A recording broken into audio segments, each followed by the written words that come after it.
নমস্কার। আজকে আমি রান্না করতে করতে আপনাদের কাছে আমার লাইফের কিছু শেয়ার করব। আমি একজন অতি সাধারণ ঘরের একটা মেয়ে। এতটাই সাধারণ ঘরের মেয়ে, সে বুঝিয়ে বলতে পারবো না। আমাদের ভাই নেই, আমরা 4টে বোন। বাবা মা, ছোটোবেলাতে আমাদের ঠাকুমা, আমি যখন ছোট ছিলাম তখন খুব ছোটোতেই আমার ঠাকুমা মারা গিয়েছিল। দাদু তো দেখিনি বললে চলে, একদম ছোটোতেই দাদু মারা গিয়েছে। আর যখন আমি 4-5 বছর বয়স তখন আমার ঠাকুমা মারা গিয়েছে। কিন্তু আমার জন্মটা একটা কতটা কষ্টকর সে শুধু আমার বাবা মা জানে। আমার যখন জন্ম হয়েছিল তখন আমাদের আর্থিক অবস্থা খুবই খারাপ ছিল।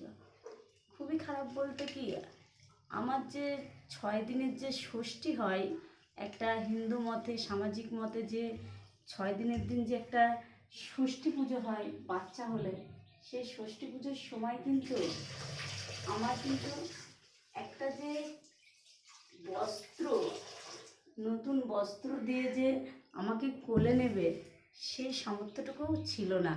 এটা আমার মা গল্প করে, বাবা গল্প করে। এবার সেখান থেকে যাই হোক, আমার সেই জন্ম, সেখান থেকেই আস্তে আস্তে বড় হলাম। বড় হওয়ার পরে একটা দিন এমনভাবে আমাদের জীবনযাপন হতো, খেলার ছলে বাবা মার পাশে কী করে দাঁড়াবো সেই চিন্তা ছিল। ছোটোর থেকেই ভাবতাম, আমার বাবার হার্টের প্রবলেম ছিল, নার্ভের প্রবলেম ছিল। তখন দিদির বিয়ে হয়ে গেল।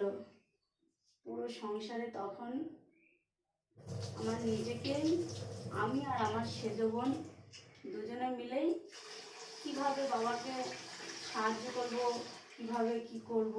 আমাদের নার্সারির ব্যবসা ছিল, তো গাছের ব্যবসা ছিল। বাবা সেইভাবে পরিশ্রম করতে পারতো না। আমরা 2 বোন কঠোর পরিশ্রমের মধ্যে দিয়ে বাবার পাশে দাঁড়িয়েছিলাম। তারপর আস্তে আস্তে বড় হলাম। বড় হওয়ার পরে ভাগ্যক্রমে আমার যেভাবেই হোক না কেন, সেটা শেয়ারটা পরে আমি করব। আমি এই রান্না করতে করতে আপনাদের সঙ্গে শেয়ার করছি বলে কিছু ভাববেন না, কারণ আমার শরীরটা তো ভালো না। আমি সেই জন্যে বাইরে গিয়ে সেইভাবে তো করতে পারছি না এই মুহূর্তে, কারণ ছেলে ছোট, ছেলেকে স্কুলে পাঠাতে হবে। এবার ওর জন্যে তো আমাকে খাবারটাও তৈরি করতে হবে।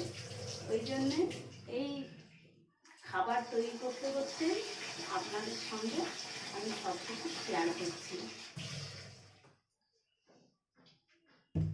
পরে আমার বিয়ে হলো।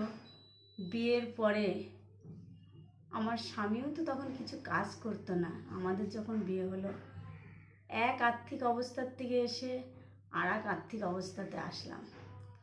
কিন্তু আমার যখন বিয়ে হয়েছিল তখন আমাদের আর্থিক অবস্থা আমাদের মানে মোটামুটি ভালোই চলছিল।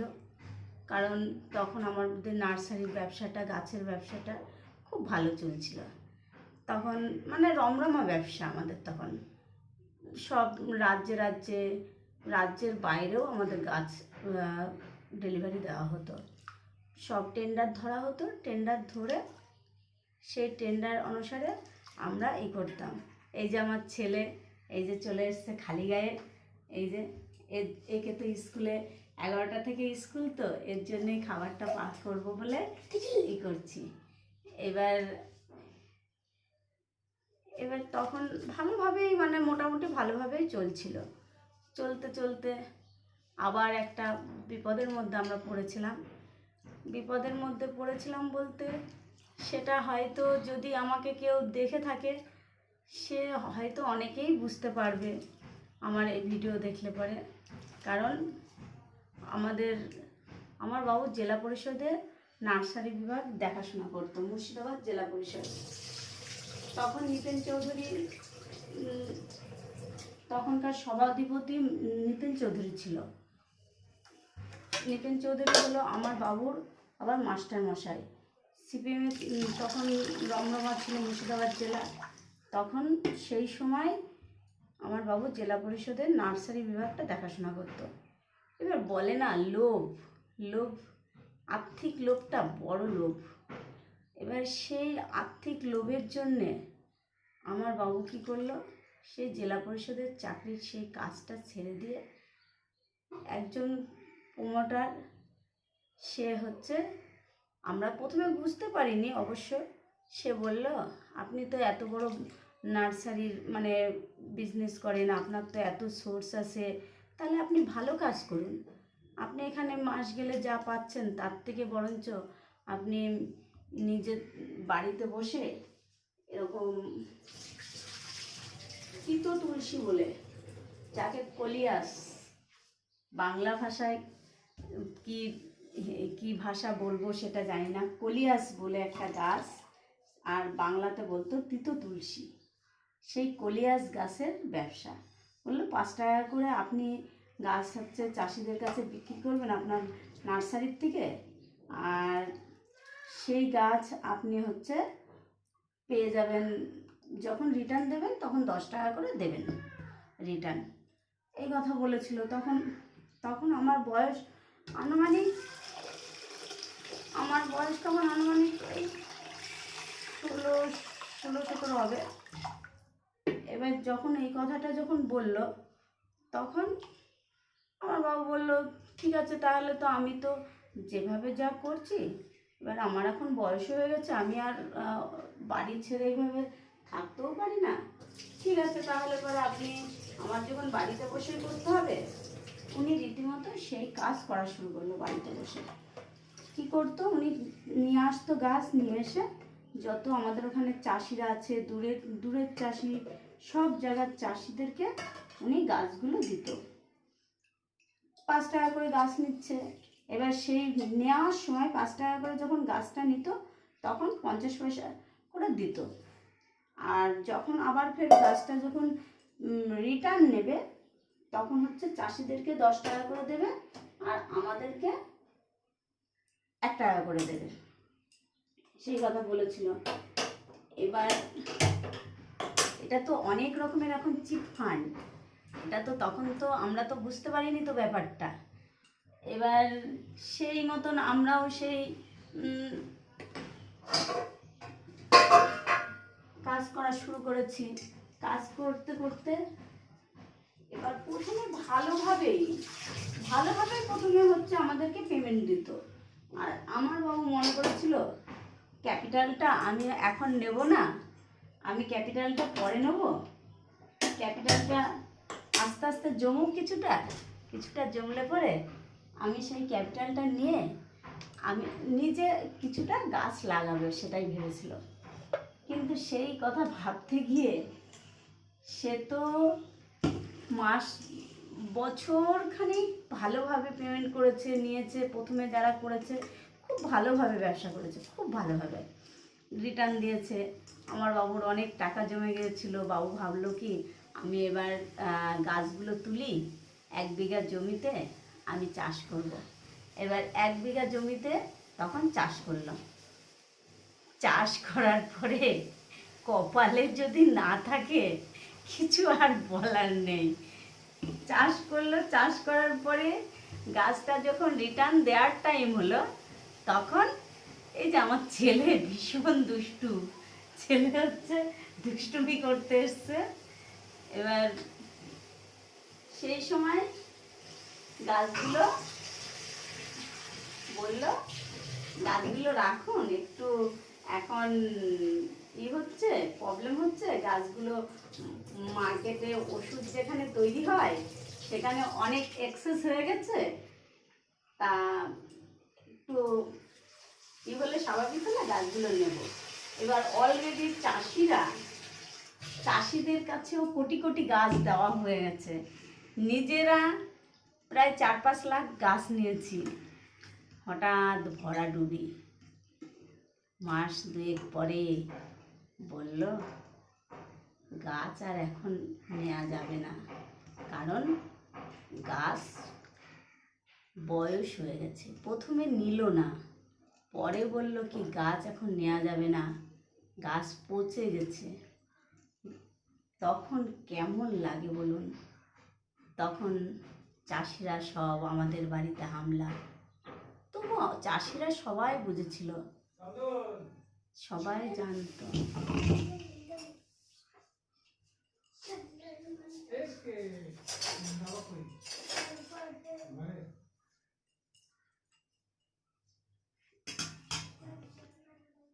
এই রান্না করতে করতে বলছি তো, সেই জন্য হয়তো একটু হচ্ছে। আর আমরা আবার কিন্তু খুব অল্প তেলে রান্না করি, একদম অল্প তেলে। কারণ আমার স্বামীরও কোলেস্টেরল ছিল, সেই একমাত্র শুধু তেলটা কমিয়ে আমি এই অল্প তেলে রান্না করে ওষুধ না খেয়ে কোলেস্টেরলটা কন্ট্রোলে নিয়ে এসেছি। সেজন্য আপনারা দেখতেও পাবেন, আমাকে কিপটে বলবেন না। আমি কিন্তু কিপটে না, কিন্তু আমার স্বামীর জন্য কিপটে, কারণ অল্প তেলে রান্না করি। এবার ওখান থেকে বড় ধাক্কা খেয়ে গেল আমার বাবু। চাষিদেরকে পেমেন্ট করতে পারছে না, একটা সম্মান ছিল, সেই সম্মানটাও আস্তে আস্তে হয়ে গেল।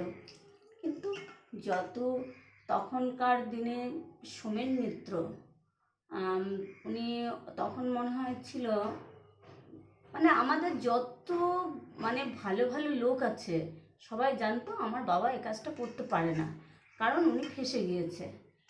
এবার তখন কি করবে, তখন হচ্ছে আমার বাবার পাশে অনেকেই দাঁড়িয়েছিল। তখন ডিআইবি, তখন মনে হয় ডিআইজির হোক, কিংবা সম্ভবত আমি এই মুহূর্তে বুঝতে ভুলে গেছি, অনেক দিনের কথা তো, প্রায় 22 বছর আগের কথা, সেজন্য ভুলে গিয়েছি কথাটা। তখন হচ্ছে উনি সাহায্য করেছিল। তারপরে মানে পাশের পার্টি, সব পার্টির লোক, আমার বাবা কখনোই মানে কোনো পার্টির, মানে এমন কোনো পার্টির লোক নেই আমার বাবা।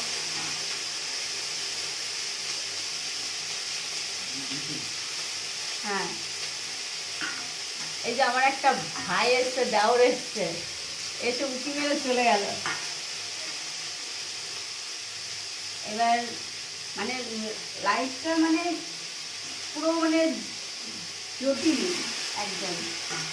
এবার তখন সবাই সাহায্য করেছিল, করার পরে যাই হোক ঝামেলা গণ্ডগোল সব কিছু হওয়ার পরে তখন ঠিক আছে, সবাই সম্মান করে, সবাই করলেও তবু আমার বাবুর একটা যাই হোক লজ্জা, একটা সব কিছুর দিক থেকে উনি এখনো পর্যন্ত ঠিকঠাক করে উনি মানে নিজেই যে আমাদের দ্বারাই অনেক চাষি হয়তো হয়েছিল। কারণ আমাদের বাড়িতে মানে আমাদের যে বাবার বাড়ির যে সেই জায়গাতে এমন কোনো ভালো মানুষ নেই সে আমার বাবার বাড়িতে পা দেয়নি তা না। যত রামকৃষ্ণ মিশনের বেলুড় মঠ থেকে, তারপরে সাগরপাড়া থেকে, মানে যত মানে রয়েছে নরেন্দ্রপুর থেকে, সব মহারাজরাও আমাদের বাড়িতে যাওয়া আসা করতো। সেই জন্য সবাই বলেছে এটা হতে পারে না, বাস্তব মানে কেউ মেনে নিতেই পারেনি। যখন মেনে নিতে যখন পারেনি, কিন্তু সেই জন্য হয়তো সবার আশীর্বাদ ছিল বলে সেই জায়গার থেকে আমাদের রিকভারি হয়ে সেভাবে সেটা যাই হোক সেটা ভালোভাবেই আমাদের মানে চলছে। কোনো মানে নেই, বাবা এখন বয়স হয়ে গেছে, মাও বয়স হয়ে গেছে, কখনো আমাদের বাড়িতে আছে, কখনো দিদির কাছে থাকে, কখনো বোনের কাছে থাকে, বাড়িতে থাকে, কারণ তার ভালো লাগে না বাড়িতে একা একা। এখন শুধু এখানে ওখানে কিছুদিন এইভাবে মানে করে থাকে। এবার আমার তো বিয়ে হয়ে গেল, বিয়ের পরেও সেই একই, কারণ আমি তখন আমরাও ভুলবশত তখন একটা যাই হোক আমাদেরও বিয়ের বয়স না হতেই আমরা বিয়ে করেছিলাম। তারপরে তো আমাদের আর্থিক অবস্থা, আমাদের তো পিছনে ছাড়ে না আমার আর্থিক অবস্থা। কিন্তু আমার জন্ম হয়েছিল যখন, তখন কিন্তু আমি কিন্তু আর্থিক অবস্থাতে মানে খুবই খারাপ অবস্থাতে মানে জন্ম হলেও আমার জন্মের পরে কিন্তু আমার মায়ের কথা, এটা আমার আত্মীয় স্বজনের কথা, আমাদের ঘর ছিল না, পাটকাঠির বেড়ার ঘর ছিল। আমার মা বলে কুকুর বিড়াল সব নাকি ওর দিকে দিয়ে ঢুকে যেত, কিন্তু আমার বাবার বাড়িতে এখন 8টা রুম আছে, জায়গা আছে, উঠান আছে, সন্ধ্যা দেওয়ার তুলসী দেবী আছে। মানুষ নেই আমরা। যখন আমরা মানুষ ছিলাম তখন কিন্তু আমাদের কিছু ছিল না। আমরা যখন বড় হলাম আস্তে আস্তে, দিদি খুব কষ্টের মধ্যে দিয়ে, দিদিও প্রচুর কষ্টের মধ্যে দিয়ে আমার পিসির বাড়িতে বেশিরভাগ সময় থেকে আমার দিদি জীবনযাপন করেছে। দিদির তো বিয়ে হয়ে গেল, জামাইবাবু খুবই ভালো মানুষ, আমাদেরকে জামাইবাবু অনেক হেল্প করতো। জামাইবাবুর তুলনা হয় না, কিন্তু তারপরে আমার আর এই বিয়ের পরে সবাই একটু মনোমালিন্য তো স্বাভাবিক একটা হবে, নিজেরা কী করে বিয়ে করা, দুই দুই পরিবারের কিন্তু আমাদের একটু সমস্যাটা ছিল। তাও এই বাড়িতে তো মানিয়ে নিল, ও বাড়িতেও মা বাবা মানিয়ে নিল, কিন্তু বোনেরা তো সবসময়ের জন্য মানতে চায় না। কিন্তু হয়তো এটাও জানি, যদি কখনো দেখা গেল আমি যদি কোনো সময় দিদি বোনদের রেখে কোনো দিন যদি আমি আগে যদি সেই বলে কোনো পরলোক কি কোনো জিনিস রয়েছে, যে জিনিসটা যদি রেখে যদি আমি কোনোদিন যদি চলে যেতে পারি, সেদিন হয়তো আমার দিদিরা আমার অনুভবটা প্রচুর উপেক্ষা করবে। কারণ আমিও সেটা হয়তো আজ হয়তো তারা কেউ বুঝতে পারবে না, কিন্তু এমন একটা দিন আসবে সেদিন আমার উপেক্ষাটা সবাই অনুভব করবে। তারপরে এদিকে রান্নার চোখে জল চলে এসছে, তো কিছু ভাববেন না, কারণ ইমোশনালি জিনিসটা ধরে রাখা যায় না। সেই জীবন থেকে বেরিয়ে সংসার ভালোভাবেই করছিলাম। সংসার থেকে আমার স্বামী আমাকে কেয়ার করে, আমার স্বামীর মতো আর দুজন হয় না। মানুষ বলে একদিকে না থাকলে আর একদিকে হয়, কিন্তু সেই মানে সেই ভাগ্যটা আমার কিন্তু খুবই মানে ভালো। আমার যদি আমার কী বলবো, যদি আমার যদি মাথাটাও ধরে, আমার মাথাটা ধরলেও কিন্তু সে কিন্তু অস্থির হয়ে যায়। যদি কখনো যদি আমি যদি মানে বমি করি, বমির প্রসঙ্গটা আসলো কারণ হচ্ছে আমি যদি কখনো বমি করি, মানুষ কী করে তাকে পাশের থেকে সরে যায়, না ও বমি করছে, কিন্তু আমার স্বামী তখন কি করবে, সে এসে আমার মাথাটাকে ধরে যাতে আমার কষ্টটা না হয়। এই মানে এইভাবেই মানে চলছি, এইভাবে চলতে মানে আমার শরীরটা এখন এতটাই খারাপ, কোমরের প্রবলেম হয়ে গেছে। ওই জন্য আমি নিজেও এলআইসির এজেন্ট, এবার নিজেও এলআইসি করতাম, আমার স্বামীও এলআইসির এজেন্ট, ক্লাব মেম্বার। এবার বাড়িতে বসে ভালো লাগে না, সেই জন্য কী করব, বাড়িতে বসে ভালো লাগে না, এই রান্না করতেই হয়তো ব্লগ বানাচ্ছি, এই হয়তো ঘরে পুজো দিতেই হয়তো ব্লগ বানাচ্ছি। তারপরে আমি আমার আরেকটা চ্যানেল আছে, কিন্তু এই শরীর অসুস্থতার জন্য আমি সেইগুলো ছাড়তে পারছি না। আমার কবিতা কিন্তু আমার বাবার কিন্তু অনেকগুলো বইও আছে, আমার বাবা কিন্তু অনেক কবিতা লেখে, আমার বাবার অনেক বই আছে।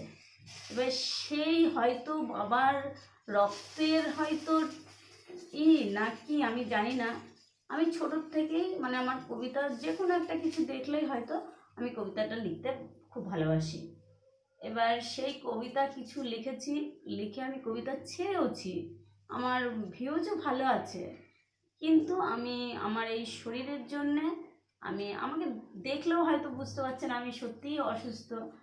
এবার এই জন্য আমি কবিতাগুলো এখন আপাতত কিছুদিন বন্ধ করে রেখেছি, ভাবছি কবিতা আবার ফের চালু করব। তা যদি কোনো ভুল ত্রুটি কি কোনো কিছু যদি প্রবলেম হয়, আমাকে নিজের মেয়ে কিংবা বোন কিংবা দিদি ভেবে আমাকে কমেন্ট করে বলে দেবে এইভাবে করবে, যাতে আমি আমার স্বামীর পাশে আমি একটা এলআইসির এজেন্ট ছিলাম, আমি যে ঘাটতিটা, সেই ঘাটতিটা যাতে আমি এইভাবে যাতে পূরণ করতে পারি, সেই আমি আপনাদের কাছে বলছি।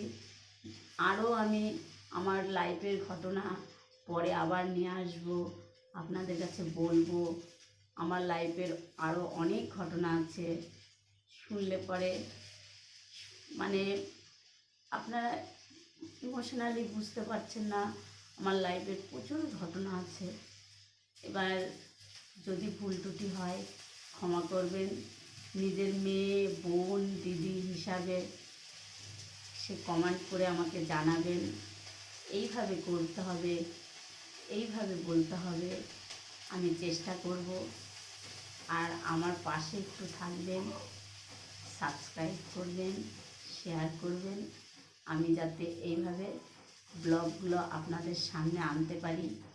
হয়তো সবসময়ের জন্য বাইরের ব্লগ হয়তো করতে পারবো না, কারণ সবসময় তো আমি বাইরে যেতে পারবো না।